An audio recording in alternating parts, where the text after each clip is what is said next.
Sa isang lumang dormitoryo, malapit sa isang universidad sa Maynila, may isang silid na halos walang nagtatagal.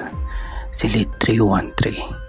Sinasabing doon dati nakatira si Mara, isang estudyanteng nagpakamatay matapos mabigo sa kanyang thesis defense.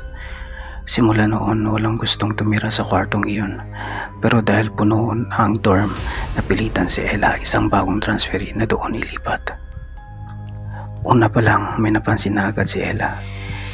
Tuwing alas 12 ng gabi, may maririnig siyang mahina pero malinaw na pag-type sa keyboard. Akala niya may nag-aaral lang sa kabilang kwarto, pero nang minsang sinilip niya, siya lang pala ang gising sa buong floor. Isang gabi, habang nag-aaral siya, narinig niya ulit ang tunog ng keyboard.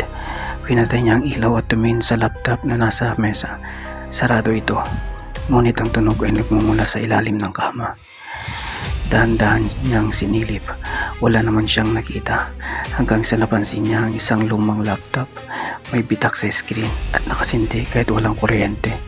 Sa monitor, lumalabas ang mga salitang, "Hindi pa tapos ang thesis ko." Kinabukasan, sinabi niya ito sa dorm keeper. Nanginginig ang matandang lalaki nang marinig iyon. "Yan ang laptop ni Mara," sabi niya. "Nakita namin yan sa ilalim ng kama noong araw na natagpuan namin siya.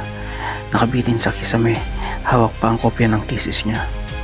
Sinubukan ni Ella na umalis ng dorm, pero gabi-gabi, kahit saan siya lumipat, may lalabas pa ring lumang laptop sa tabi ng kama niya. May parehong mensahe, "Hindi pa tapos ang thesis ko." Hanggang ngayon, sinasabing sa tuwing may bagong titira sa silid 313, may maririnig pa ring magpag-type ng keyboard tuwing alas 12 ng gabi.